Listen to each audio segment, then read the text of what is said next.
Hallelujah. Good morning po sa ating lahat, maging sa ating mga online viewers, isa po mapagpalang umaga. So tayo po muna ay manalangin. Panginoon, salamat po Lord God sa magandang umaga dito o God. Salamat Panginoon at patuloy o God na dinadala mo sa iyong tahanan ang iyong mga anak, maging ang mga kapatid po namin o Diyos na nakikinig sa pagkakataon na ito. Dalangin ko na patuloy na mangusap ka sa bawat puso. Banal na Espiritu, salamat din po sa iyong presensya sa pangalan ni Jesus. Amen. Makakaupo na po tayong lahat sa presensya po ng Panginoon. So this morning, itutuloy po natin yung ating pong topic about inner healing. Hindi po natin ito natapos last Saturday. So it is the part 2 of our topic and inner healing, which is, it is also our DTC lesson. Kasi kailangan po itong i-remind sa bawat isa sa atin. So ano nga ba yung inner healing na ang sabi natin dito? It is the healing of the heart. Healing of the inner person in us, that is the Spirit. So that we will be acceptable to God. So nabanggit po natin last Saturday, that man composed of body, soul, and spirit. At alam natin yung body, itong vessel na ito. Yung soul naman natin is in the mind. The center of our soul is in mind. So ang ating 5 senses, ito po ay included at tinatawag na soul, kaluluwa. And the spirit, which is the man spirit, it is the innermost part. It is in the heart. The heart is the center of the human spirit. No? Kaya ang tao, merong body, soul, and spirit. And we know that God, whom we are serving, He is Spirit. Kaya po yung Espiritong nasa atin, no? Yan po yung kinakailangang ma-healed. Saan siya nakatira? What is the center of the human spirit? It is in the heart. Kaya sa umagang ito, hindi ko po alam kung anong klaseng puso meron tayo. No? Na kinakailangan ba yung healing, no? Kagamutan ng ating mga puso. So itutuloy po natin, and this time, no, nandiyan na po tayo, steps to inner healing. So yan po yung pag-uusapan natin this morning. Na may mga dapat po tayong gawin in order that we can receive inner healing. The initial step to healing is to acknowledge or recognize that we are sick or wounded. Okay? Acknowledgement. No? Na tayo ay nasasaktan, na tayo ay may sakit, na tayo ay nasugatan. At alam natin na ang inner wound hindi nakikita. Hindi katulad ng outer wound. Kitang-kita mo kung may sugat sa kamay yung kapatid mo. Pero kung may sugat yan sa puso, hindi nakikita. Pinag-aralan natin last Saturday, paano natin makikita, mapapansin na tunay. Kasi nakikita, lumalabas yan. Isn't it? At merong 4 na viruses. Do you still remember what are the 4 viruses? Number 1, yung tinatawag na guilt. Kaya nagigilty tayo. Naku, virus pala yan. No. And then sabi natin, number 2, yung grief, yung sobrang kalungkutan. No. Number 3, grudges. At number 4, yung bitterness. Ano yung bitterness? Ito yung sama ng loob na kinikimkim mo, na itinatago mo, na yan na ay naging bitterness. At ang bitterness ay tinatawag nating ugat. It is root. So bitterness is a root na kinakailangang matanggal or ma-uproot. Inihalin tulad natin ito, no? Sa isang bukid, for example, isang bukirin, no? Sinunog mo. Pero later on, no, makikita mo ulit na kung may natirang roots doon, tutubo na naman. So, ganun din po ang nangyayari sa buhay ng isang tao. Na kung may bitterness na nakatago sa puso, eh maaaring okay ka ngayon, pero pag once na tumubo ulit, nasagi yan, ayan na naman. Okay. Kaya ang kailangan natin, we need inner healing. Okay. At nabanggit din natin, bakit nga ba nagkakaroon ng bitterness? Because of physical abuse, because of sexual abuse, because of unfairness, may mga favoritism, impartiality, yan yung mga ating pinag-usapan. Kaya nasasaktan ang tao, nagkakaroon ng sama ng loob, at kinakailangan pong ma-uproot. Kasi kung hindi po yan maaalis sa buhay natin, we cannot serve God wholeheartedly. Meron at merong hindrance because of that. Kaya we need inner healing. So what are the steps to inner healing? Number 1 is that be pure in heart. Be pure in heart. Kaya mahalaga ang puso. Sabi natin kanina, in that heart, that is the center of the Spirit. Kaya nga pag we receive Jesus as our Lord and personal Savior, we receive the Spirit of God, and the Spirit of God also reside in our heart. Sa puso natin, yun yung pinakasentro at nandun yung Espiritu ng tao. And we acknowledge Jesus our Lord and personal Savior. Saan din siya nakatira?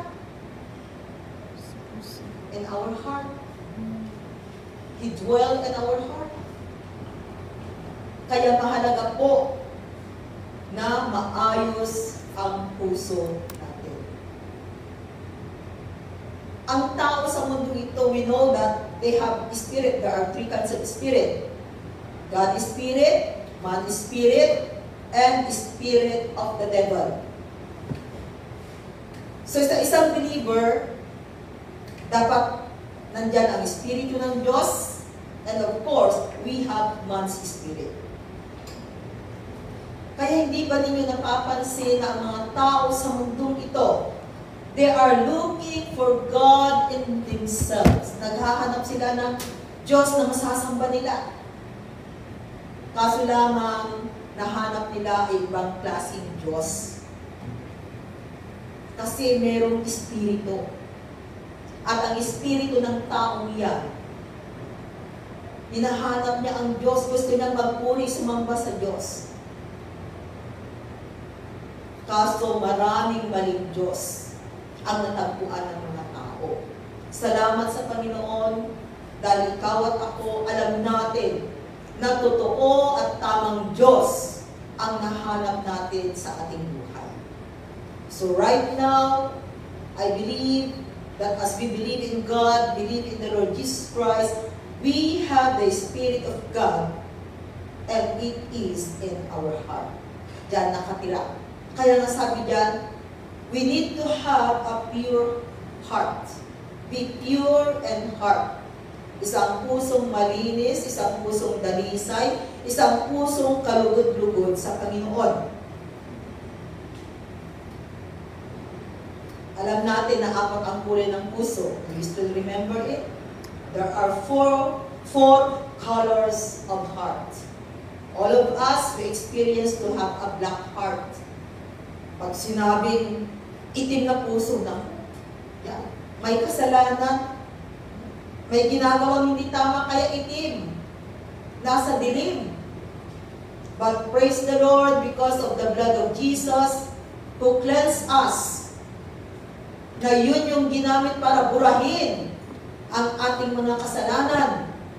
And that black heart, it turns into red heart because of the blood of Jesus. And from the red heart, dahil nalinis na ang ating mga kasalanan, through the blood of Jesus, ang puso natin ay nagiging puti. A white heart. A pure heart na dapat ito po yung ating i-maintain. Kaya lamang ang nangyayari, hindi natin nami-maintain ang pure heart, ang white heart na yan. At nagkakaroon ng pang-apat na kulay. Ito yung polka dots. Polka dots. So huwag nating hahayaan. Kaya kung nag-polka dots man yung puso natin, no. Praise the Lord, because as we confess our sin to God, He is just and faithful to forgive us. So sabi niya, be pure in heart. Dapat maayos yung puso natin. In Matthew chapter 5, verse 8, sabi ko sa kanyang salita, blessed are the pure in heart, for they will see God. Kasi kung hindi po pure yung puso natin, hindi po natin makikita ang Diyos. There will be hindrance, mayroong hindrance, kaya hindi natin makita ang Diyos. Nagiging bulag po tayo. Spiritually blind. Heart is the residence of the Spirit. Example po dito in Numbers 12, verses 7 to 8. Ito po yung kwento po ng magkakapatid na si Moses, Miriam, and Aaron. And then sabi po ni Lord, dyan sa Numbers 12, verses 7 to 8. But this is not true of my servant Moses. He is faithful in all my house. With him I speak face to face, clearly and not in riddles. He sees the form of the Lord. Ay, ang ganda, di ba? Na kung makakaharap natin ang Diyos, harap-harapan. Pero hindi natin nakikita ang Panginoon. But you see, Moses, napakapalad po niya. Kasi siya po rito yung makikita natin as servant of God.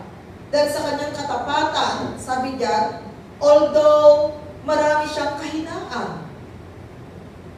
Marami kahinaan si Moses.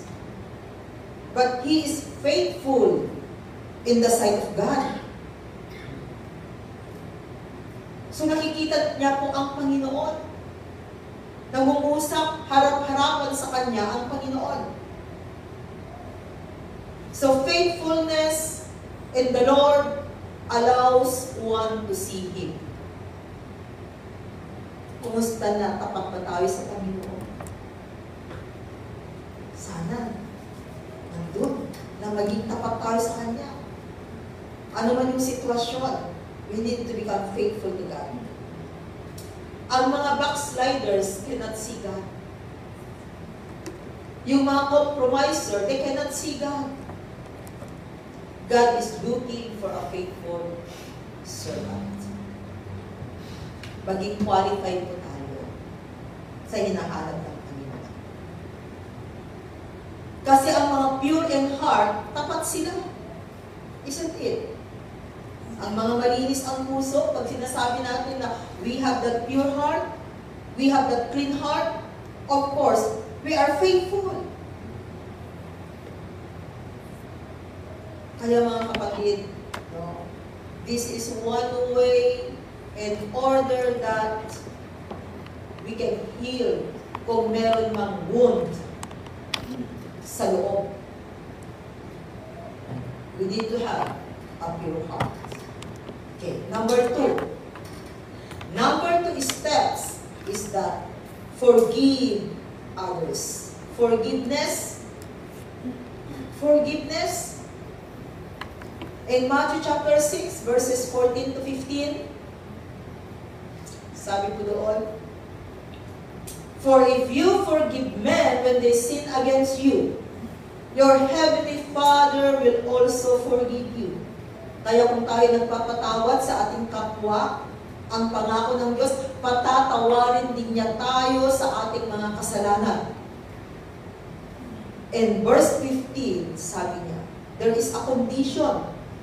But if, may condition ang Panginoon, but if you do not forgive men their sins, pag hindi tayo nagpatawad sa kasalanan ng tao, Your Father will not forgive your sins. So, wala tayong option, wala tayong pagpipilian, but to forgive those people na nagkasala sa atin. Ang galing ng Panginoon. Hindi kita patatawarin hanggat hindi ka nagpatawad. Kaya kung meron pang hindi nagpatawad sa atin, question mark din po ang forgiveness na galing sa Panginoon. Maliwanag ang kanyang salita. Hindi natin pwedeng baguhin. We need to obey. Because we believe that the Word of God, ito po ay batas ng Diyos. Pag sinabing batas, if you're not going to obey and follow it, there is consequences. So ang batas ng Panginoon, sabi niya, magpatawad ka sa mga taong nagkasala sa iyo. Kung hindi mo sila patatawarin, hindi mo rin makakamtan ang aking kapatawaran. Minsan parang hindi natin pinapansin. Pero mabigat po ang salita ng Panginoon na ito. So, kahit na sinasabi mong ginagawa mo na lahat-lahat ng mga bagay-bagay para sa Panginoon, pero merong nakatago sa puso, merong unforgiveness, may kagalit ka, hindi mo makalimutan, hindi mo mapatawad ang taong nanakit sa iyo. At the end of the day, lugi ka pa rin, kapatid. Luging-lugi ka. Lahat ng ginawa mo para sa Panginoon, it will in vain. Walang saysay, walang hanggan. Unless you will obey the Word of God. At klaro po ang kanyang salita. We need to forgive those people na nagkasala sa atin. Kaya si amo mo, huwag kang magtatanim ng sama ng loob. Pag palaging nagagalit sa iyo, hayaan mo lang na magalit. Huwag magtatanim. Kasi kung magtatanim ka ng sama ng loob, baka hindi mo yan mamamalayan, it will become bitterness. Bitterness means ugat. It will become root. Kaya madali ka nang masaktan. Alam niyo yung mga taong madaling masaktan, there is something in their heart that it needs to be healed. Kung ikaw yung taong makarinig ka lang ng konti, no? Nasasaktan ka na, oops, sandali, tingnan mo, kapatid. Baka merong nakatago doon sa puso na kinakailangan maaprot, kailangan mong gumaling. There is inner wounds. You need inner healing. Dito natin napapansin, kaya yung mga tao na very sensitive, tingnan mo katabi mo, sensitive ba yan? Pag may sinabi ka, nasasaktan ka agad. Oops, sandali. You need to search yourself. Tingnan natin. Kung masyado tayong sensitive, there is something. Ang alam mo, okay, pero bakit? Bakit ka nagiging sensitive? Konting bagay lamang na maririnig mo, apektado ka na. Nagmumurmur ka na. Nasasaktan ka na. At na napakasimpleng salita lamang. So, ibig sabihin, there is something. Kaya tingnan po natin ang ating sarili kung tayo yung tao. May marinig lang tayo, iba ang dating, nasasaktan na tayo. Oops, sandali, kapatid. You need to search yourself. Meron bang something, Lord, sa puso ko? Panginoon, tanggalin mo ito. Kasi ang sensitive na tao, merong itinatago. Maaaring hindi mo pinapansin, pero meron. There is a reason behind kung bakit ganyan yung attitude mo, ganyan yung behavior mo na napaka-sensitibo mo. Kahit na minsan, hindi ikaw. Nasasaktan ka na. Hello? Kaya dapat tingnan natin. Kung very sensitive tayo, there's something. Merong wound within in our healing. Okay? We can never be pure to God when we do not forgive. Hindi po tayo magiging pure. Magiging malinis sa harapan ng Panginoon pag hindi po tayo nakapagpatawad. Mark 11 verse 26.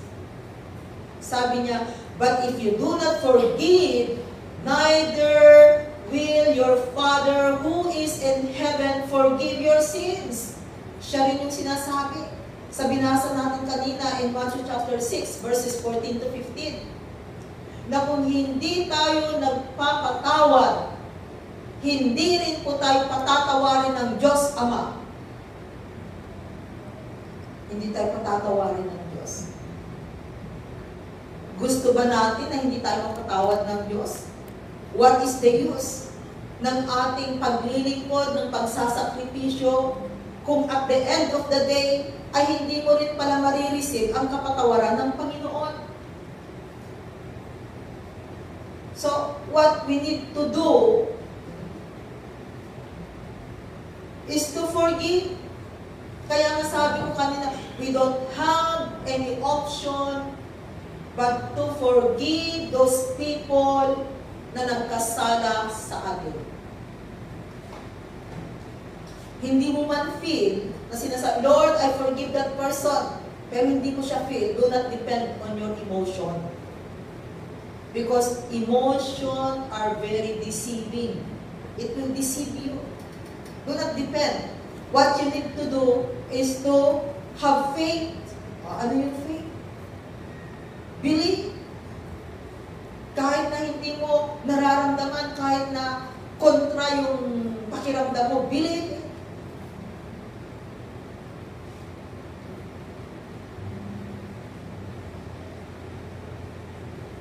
We are mandated to forgive. Tayo po ay inuutusan ng Lord na magpatawad. Pag sinabing mandated, it is a command of God.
Or 60%.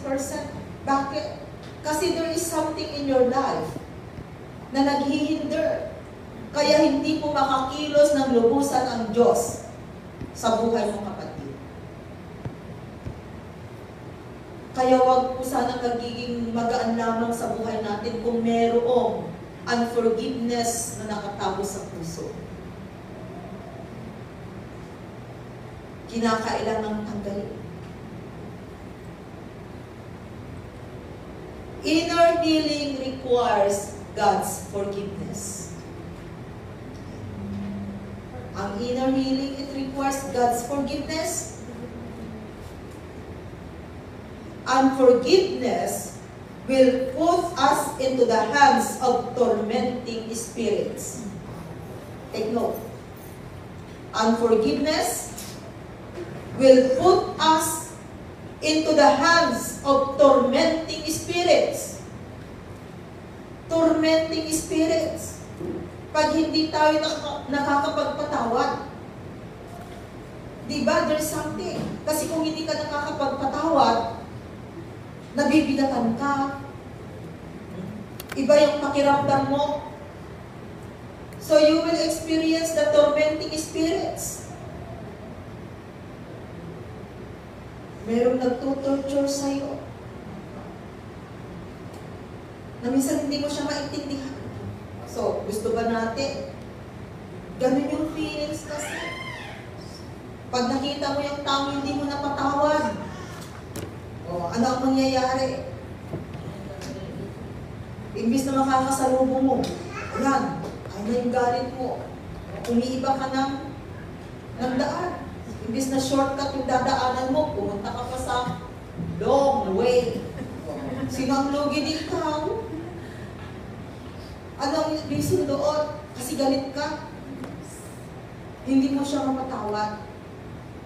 So talagang it will give us, no? Matutorture ka, tormenting spirit na. It defiles us spiritually.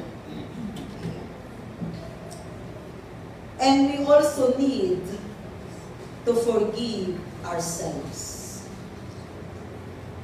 Forgive others, and even forgive ourselves. Minsan naman nangyayari sa mga believers, yes, I forgive already that person. Kaya lamang meron kang nakalimutan. Minsan sarili mo ang hindi mo mapatawad. So we also need to forgive ourselves. Psalm 103 verse 12. Sabi po doon sa Psalm 103 verse 12.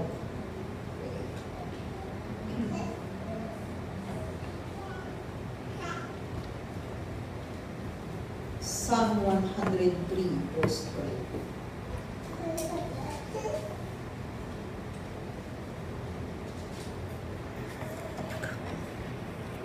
As far as the east is from the west, so far has He removed our transgressions from us. Bakit hindi mo mapatawad ang iyong sarili? Kung ang Diyos nga, no, ay napatawad ka na niya. Di ba minsan sarili ang hindi mo matawad? Ang kalaban sarili. Paano natin magiging kalaban ng sarili natin? Paano natin hindi mapapatawad ang sarili natin? Eh kahit na saan tayo pumunta, dala-dala natin, sarili, isang it. Hindi mo pwedeng sabihin, oy sarili, iwanan kita dyan. Papasok ako sa church. Kahit na saan ka pumunta, dala-dala mo sarili mo. So bakit hindi mo mapatawad ang iyong sarili? Nagigilty ka? Nakukonsensya ka? Sabi ng Panginoon, as far as the east is from the west, ang layo-layo, so far has He removed our transgressions from us. So sa mga hindi napatawad ang kanyang sarili, remember, kung si God napatawad ka, how about you? Kinakailangan patawarin mo ang iyong sarili. I'm speaking to ourselves right now. Tapos na tayo kanina doon sa kinakailangan patawarin mo ang iyong kapwa. Otherwise, God will not forgive you. So, napatawad mo ang taong nagkasala sa iyo. Walang problema doon. Pero ang problema ngayon, ang sarili mo mismo ang hindi mo mapatawad.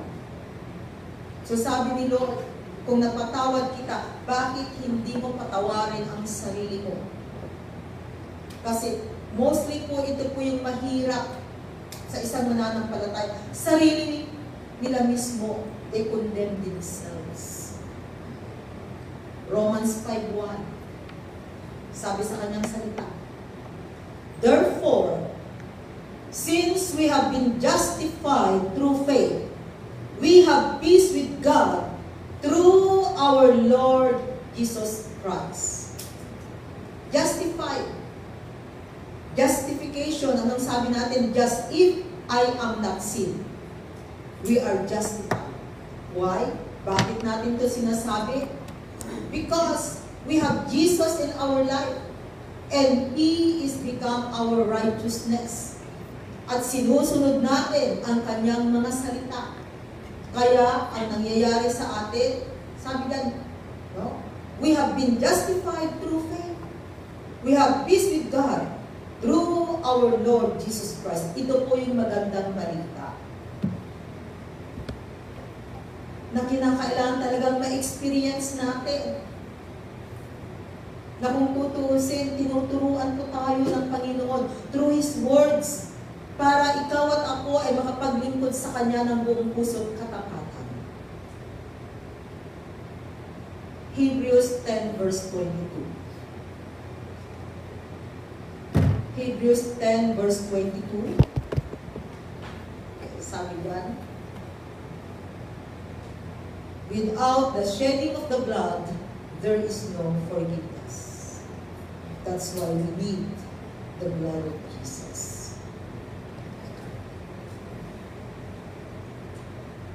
And let us draw near to God with a sincere heart and full assurance of faith, having our hearts sprinkled to cleanse us from a guilty conscience and having our bodies washed with pure water.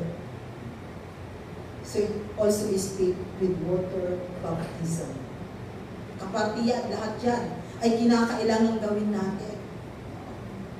So that you and me ay magiging malinis sa harapan ng Panginoon.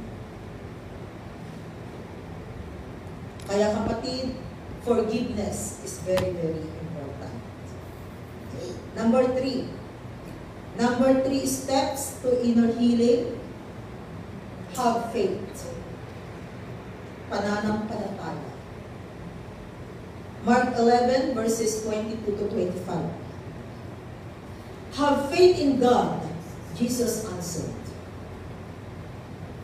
I tell you the truth, if anyone says to this mountain, go throw yourselves into the sea, and does not doubt in his heart, but believes that what he says will happen, it will be done for him.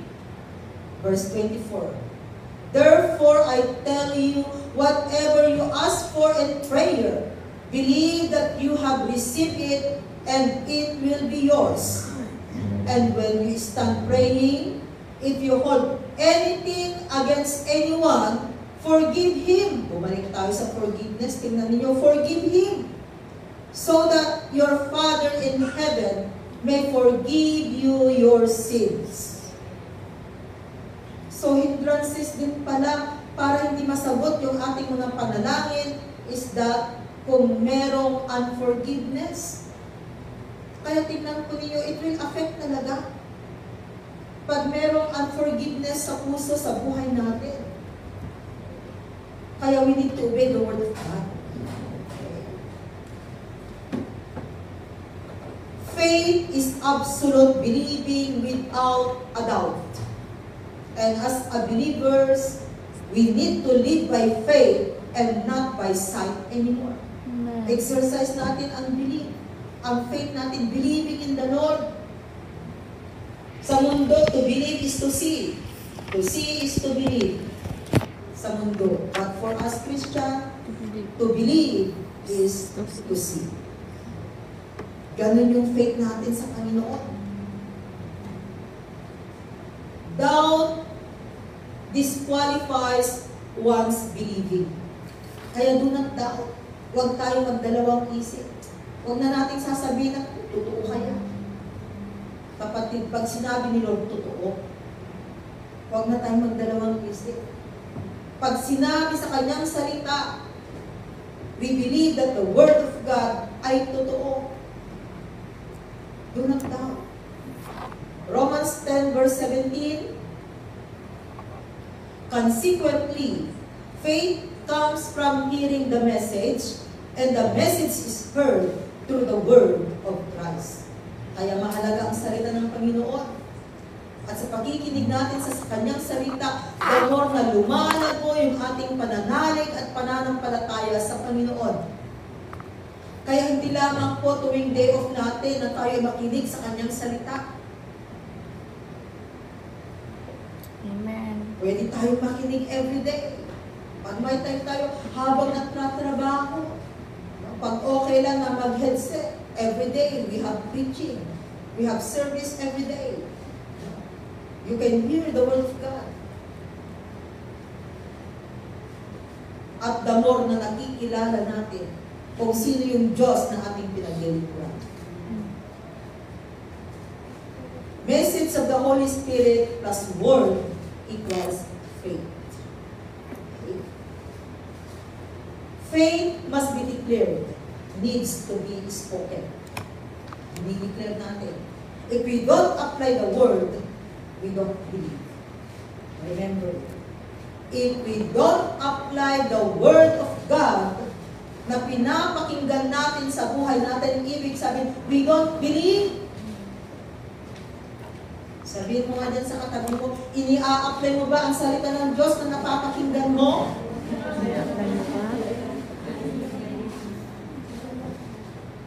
Pag ini-a-apply mo sa buhay mo, ibig sabihin, naniniwala ka. Pero kung hindi mo ini-a-apply sa iyong buhay, hindi ka naniniwala sa Diyos. Simple lang. Hindi natin madadaya ang Panginoon.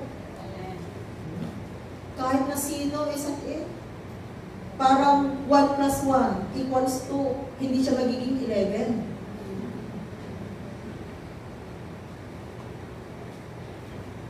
So, matalino ang Panginoon. So, if we don't believe the word, we don't apply. Pag hindi tayo naniniwala, hindi ini-a-apply. Pero kung naniniwala ka, ibig sabihin, you apply the word of God. Matthew chapter 9, verses 20 to 22. Okay, sabi dyan. Just then, a woman who had been subject to bleeding for 12 years came up behind him and touched the edge of his cloak. Next verse please, hanggang 22. She said to herself, if I only touch his cloak, I will be healed. Jesus turned and saw her. Take heart, daughter, he said. Your faith has healed you. And the woman was healed from that moment. 12 years na nagsuffer po ang babaeng ito. Pero nung siya ay naniwala sa Panginoon instant, ano yung susi para siya ay gumaling? Yung kanyang paniniwala sa Panginoon. So it's a lesson. Ano man ang sitwasyon natin, ano man ang nangyayari natin, ipagkatiwala sa Panginoon, manalig sa Kanya na may gagawin ang Diyos. Just like this woman. Ang tagal ng panahon. Pero nung nalaman niya, nakilala niya ang Panginoon, naniwala siya, instant ang healing na ibinigay ng Panginoon.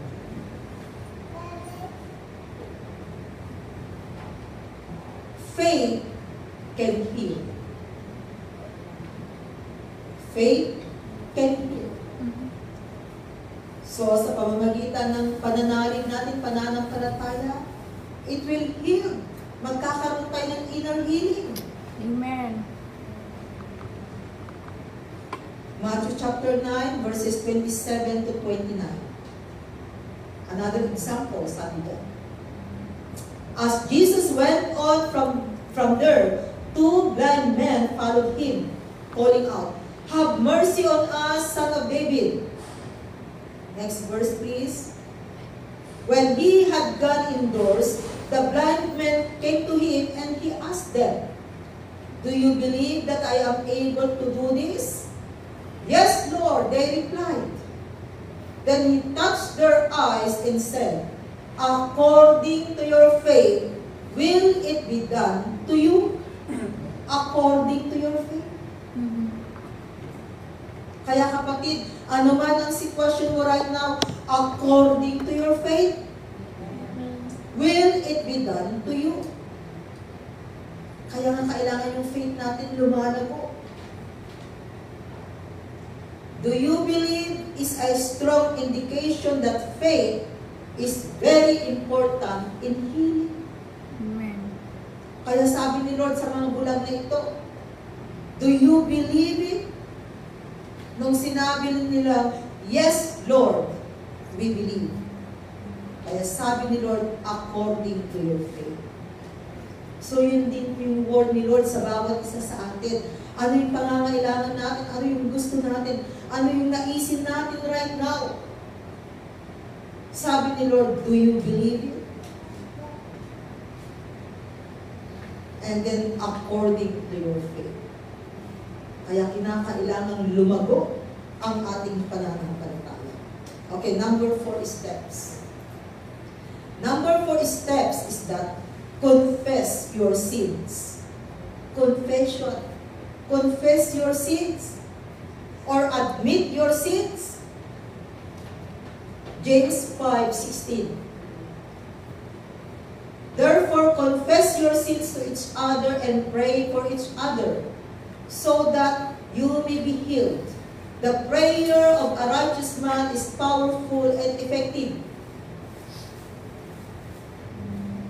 Confess. Admit your sins. Admit natin. Hindi sinabi na, sabi yan, therefore, confess your sins to each other. Hindi mo pwedeng sabihin yan sa tabi mo, oy sis, alam mo, kasalanan ko ganito. O, sandali, maling application yun.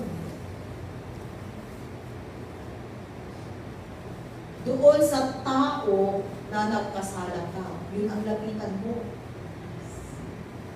Kasi sabi yan, therefore confess your sins to each other.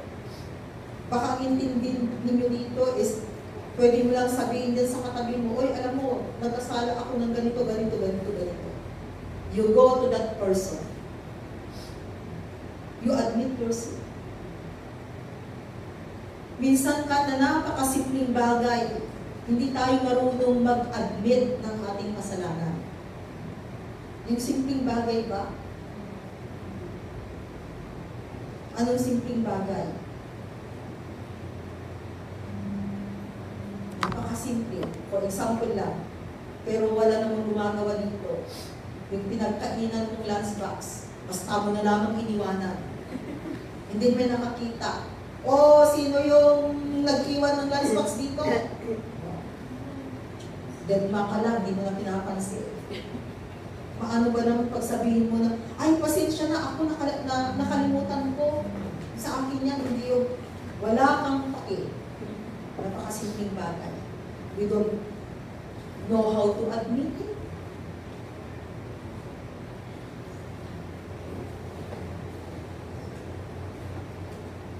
Admit your sin, humble yourself. Sabi ko nga, huwag na tayo magturo kung sino-sino. Kung may nangyayaring mali sa buhay natin, huwag na tayo maghanap ng kung sino-sino. Siya kasi, huwag na. Ituro na lang natin sarili natin. Ikaw na sarili kasi. Magbago ka. Hello? Because all of us, we need changes that comes from the Lord. Kung tutuusin nga, may contribution din tayo kung bakit minsan ganyan ang buhay natin.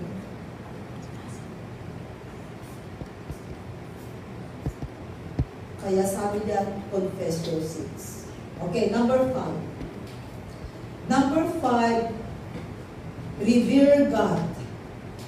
The word revere means deep respect or adoration. Ang ibig sabihin ng the word revere. Deep respect, malalim na respeto, or adoration, sabi niya. Malakay chapter 4 verse 2. Sabi po sa kanyang salita, but for you who revere my name, the Son of Righteousness will rise with healing in its wings. And you will go out and live like calves released from the stall. Praise the Lord. Reverence to God results to righteousness that brings healing. Yung talagang kinatatakutan natin ang Diyos. Nire-respeto natin ang Diyos. Reverence to God results to righteousness that brings healing. Yan ang sabi ko. The Son of Righteousness will rise with healing in its wings. And you will go out and live like calves released from the stall. Ibig sabihin, napalaya ka, masaya ka. Katulad ng calves means cow, right? Okay? Na naalis dun sa kanyang kulungan. Lumaya. Masayang masaya. Revering God is giving up everything for Him and for the gospel. This is one way na sinasabi natin that we revere God. Give up everything. Mark chapter 10, verses 29 to 30. Sabi ko doon yan, sabi niya, I tell you the truth, Jesus replied, no one who has left home or brothers or sisters or mother or father or children or fields for me and the gospel will fail to receive 100 times as much in this present age, homes, brothers, sisters, mothers, children, and fields, and with them persecutions, and in the age to come, eternal life. Nang ibig sabihin po ng verse na ito, mga kapatid, number 1, si God sa buhay. Yan ang ibig sabihin. Kasi hindi naman pwedeng iiwanan natin, pababayaan ang ating mga mahal sa buhay. Sabi rin sa kanyang salita, kasalanan. Kaya nga kung hindi mo sinuportahan ang pamilya mo, noon na nangangailangan ng tulong, magkakasala ka sa Panginoon. Yan din ang sabi sa kanyang salita. So, ang ibig sabihin po ng verse na ito is that siya ang number 1 sa buhay natin. Hindi po magiging hindrance ang ating family to serve God. Yan yung ibig sabihin. Pinagbabawalan kang manalbihan sa Panginoon, that's the time that you need to disobey them. Because we rather obey God rather than men. And I believe naman, aayusin niya ng Panginoon. As you remain faithful, at si God ang namumuna sa buhay mo, God is able to arrange everything. Remember, salvation is holistic, isn't it? So, ibinibigay ni Lord ang salvation, the full salvation. And salvation in every areas, aspect of our life, ang ibinibigay ng Panginoon. Anong klaseng salvation in the area of our life? Not only in spiritual, not only in natural, but even in economic and social life. That is the areas of our life that we need salvation. Salvation is holistic. Pero minsan naka-focus lang tayo sa spiritual and natural. We forget economic and social. Ano yung economic? It refers to our finances. Okay? May solusyon na sinabi si Lord. Isn't it? Give what is due to God. Okay? What is social? Social life means relationship. Kumusta na ang relasyon natin sa tao?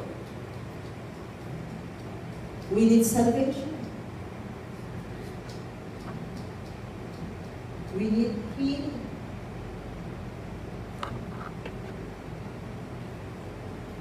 There is healing in all aspects because the truth has brought freedom. Dapat po na i-experience po natin ito. The fullness of salvation that comes from the Lord. Yan po yung status po natin na mga mananampalataya sa Panginoon. And number 6 steps to healing is that returning to God. Manumbalik sa Panginoon.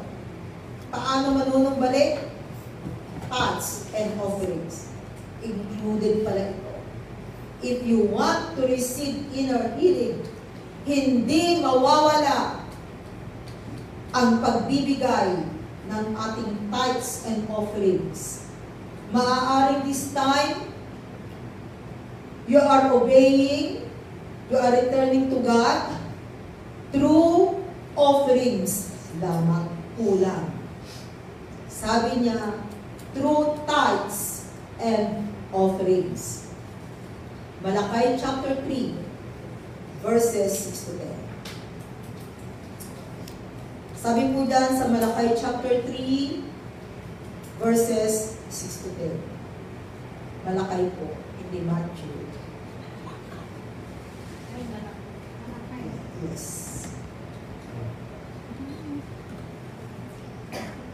Sabi po dyan sa Malakay chapter 3, verses 6 to 10. I, the Lord, do not change. So you, O descendants of Jacob, are not destroyed. Hindi nagbabago ang Diyos. Tao lamang po ang nagbabago. Verse 7, sabi niya, ever since the time of your forefathers, you have turned away from my decrees and have not kept them. Return to me. Yan ang sabi ni Lord sa bawat isa sa atin. Return to me. Magbalik loob tayo sa Kanya.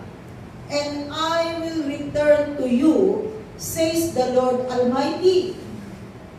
But you ask, how are we to return?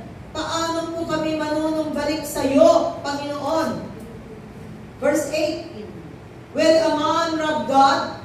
Ninanakawan ba ng tao ang Diyos? Yet you rob me. Sagot ni Lord, oo, ninanakawan mo ako. But you ask, ang tanong mo ulit, how do we rob you? Paano kita ninanakawan? And tithes and offerings? So, ibig sabihin pala, pag hindi mo ibinibigay ang iyong tithes and offering, ano ang tawag sa'yo? Robbers. O, kayo na ang sumagot. And that is the Word of God. Amen. Gusto ba natin na tawagin tayong magnanakaw? Tanungin mo yung katabi mo, gusto mo bang tawagin kang magnanakaw? Anong sagot sa atin? No. You don't like it? Pero tingnan po ninyo ang salita ng Panginoon. Magnanakaw. Ibalik mo nga kapatid. Ayan. Will a man rob God, yet you rob me? But you ask, how do we rob you? In tithes and offerings. Kaya kung offerings lamang po yung ibinibigay natin mga kapatid, ito na po yung tamang panahon, tamang pagkakataon. Open your spiritual senses. This is the Word of God. Ito po ang batas ng Panginoon that we need to follow. Ang batas ay sinusunod isa din. If you don't follow the law, sa mundo nga, pag hindi natin ang sinunod, ang batas ng Hong Kong, anong mangyayari sa atin? Kulungan ang bagsak natin. Merong penalty kaagad. Ganon din po ang batas ng Diyos. Sa mundo, ang magnanakaw, anong ginagawa ng batas? Dinadala sa kulungan. Doon, sa boundary between Shongshoy. Kasi doon na inilalagay yung mga nabibilanggo. Nandun sila sa boundary ng China. May kaparusahan. Verse 9. Hindi lamang yan, ito na ang parusa. Ano ang parusa? You are under a curse. May sumpa sa buhay. Gusto ba natin na may sumpa sa buhay? We don't want it. May sumpa. This is the Word of God. You are under a curse. Kaya po in this church, Itinuturo natin ang tithes and offering because it is written in the Word of God. Hindi natin pwedeng tanggalin. At ito po yung verse, susi, para matanggal ang sumpa sa buhay. Mahirap kaya kung may sumpa sa buhay. Anong klaseng sumpa, hindi natin alam. Merong tinatawag na generational curse. Sumpa na galing sa ating mga ninuno. May mga bandage na kinakailangang ma-break. Mga sumpa yan. Mga nangyayari sa pamilya na kinakailangang ma-break. Anong example? Si Lolo Lasengo, si Tatay Lasengo, si Kuya Lasengo. There is a curse that needs to be broken. Gusto mo ba na ma-broken anumang classic curse yan, kapatid? You are under a curse. The whole nation of you. Because you are robbing me. Kasi ninanakawan mo ako. Verse 10. Sabi ni Lord, bring the whole tithe into the storehouse, that there may be food in my house. Test me in this. This is only the verse na nagsasabi na subukan mo ako. Wala ka nang matatagpuan na verse in the Bible na magsasabing subukan mo ang Panginoon. Only in Malachi chapter 3 verse 10. Test me in this, sabi ni Lord, and see if I will not throw open the floodgates of heaven and pour out so much blessing that you will not have room enough for it. Tunay po ang salita ng Panginoon. Meron tayong isang kapatid. Nag-text. Pastora, nakukonfuse ako kasi sabi ni Amo, pipirmahan daw niya itong kontrata ko kung magpipirma ako na hindi niya ibibigay ang aking loan service. So, sabi ko sa kanya, ang loan service kasi talagang in the law, hindi yan ibinibigay ng amo pag ayaw ka na nila. Kasi yun yung gusto ng amo. And then nakapag-isip siya, sabi na, kung pupunta din ako sa iba, siya rin, wala akong loan service. So, I rather stay na lang. So, nagpirma ulit ako, pastora, sabi ka. And then, nag-testimony siya this week kasi lumabas. Yun pala, tinitesting lamang siya ng amo. Nung nagpirma, sabi daw ng amo, no problem, I am willing to give you loan service. Sinubukan ng pala ng amo. So, nagpirma ulit. Kasi sabi ko sa kanya, kahit na sinasabi sa law dito sa mundo, mas mataas po ang batas ng Diyos kaysa ang batas sa mundo ito. Kaya according to the law sa mundo, na pag tayo ay umalis sa amo natin, walang imposible kay Lord. Especially when we are faithful and giving what is due to God. Ito yung panghawakan natin. We have a lot of testimony, and that is also one of my testimony, na ako ang umalis sa amo, but my employer give my loan service. Ano ang susi? Because I know na I am faithful in my givings to God. Maraming testimony. I think Sister Cynthia is one, right? Sister Cynthia. Nagpa-compute pa yan. Pastora, paki-compute yung aking loan service. O sige, computein natin. Ibinigay niya sa amo. At kung ano yung nakasulat, the employer give. Kasi yun din yung faith ni Sister Cynthia. At nung sinabi din niya sa akin, no problem. We compute. Hindi lang siya, marami pa. Marami pang mga kapatid. And we can testify. Amen. Walang imposible kay Lord. Mas mataas ang batas ng Panginoon kaysa batas sa mundo.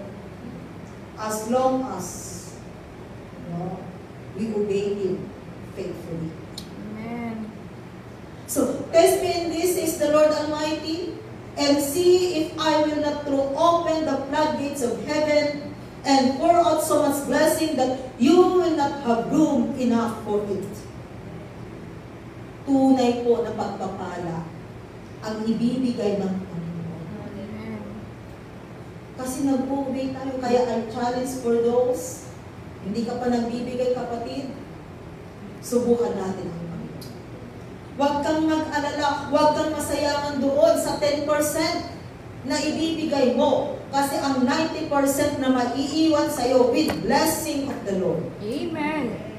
Ang 100% na yan na buong buo without the blessing of the Lord. Ano kaya ang pipiliin mo? 90% with blessing or 100% without blessing of God? 90% It's your choice. blessings. Dahil tunay po ang salita ng Panginoon. At marami na pong mga testimonies ang bawat isa sa atin with regards to givings. And it is one way in order that we will receive inner healing. Inner healing, napunta sa tithes and offering. Kasi mahalaga siya. Giving is one of the important message of the Lord. Dahil una na niyang ibinigay ang kanyang lungtong na anak. And it is priceless.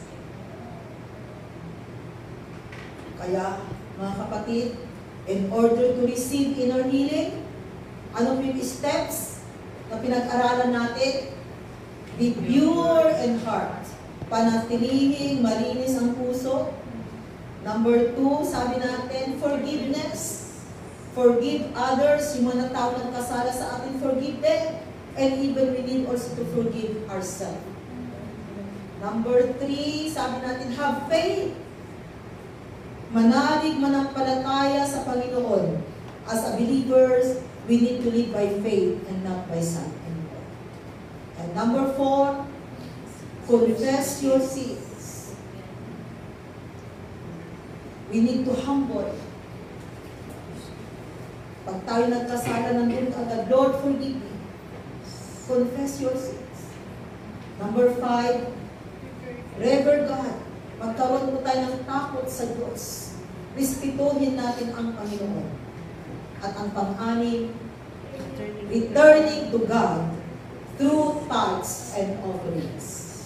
And we will receive inner healing. Amen. Panginoon, salamat o God sa iyong salita. Na tunay nga po, Panginoon, tinuruan mo po kami o God. Kung meron man po dito o God na nasusugatan, nangangailangan ng inner healing, Lord.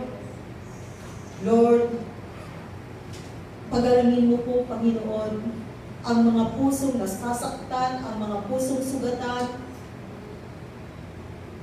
Let that healing, O God, be upon your people, Lord.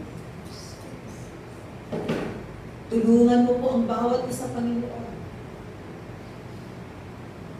na Lord, makamtan ang tunay na kagalingan na nagmumula sa iyo. Dahil tunay po, Lord God, ikaw ang Diyos na aming dinadakila, Diyos na aming sinasamba, na handang pagalingin ang bawat isa. Panginoon, salamat, Lord God, sa mga salita mo na patuloy na nagbibigay sa amin ng gabay na kung susundin namin ang iyong batas, Panginoon, magiging maayos ang buhay po namin sa mundo. Na makakamtan po namin the fullness of salvation na galing sa iyo, Panginoon. Kaya dalangin po, Diyos, na ang bawat anak mo ay maging buo, Panginoon. Lord, that we are healed totally, body, soul, and spirit. Hawakan mo ang buhay ng bawat isa. Patuloy, O Diyos, tapos-pusin mo kami ng iyong banal na Espiritu upang sa ganoon, Panginoon, ang bawat isa o gahan ay makapaglingkod sa iyo ng buong puso at tapat. Kaya pagalingin mo, Panginoon, ang bawat sugat, Lord, na nararamdaman ng iyong mga anak. At sumunod po sila, Panginoon, sa iyong mga salita. Maraming salamat, O Diyos, at ibinabalik ko po sa iyong mataas na papuri sa pangalan ng Jesus. Okay, balik ko po sa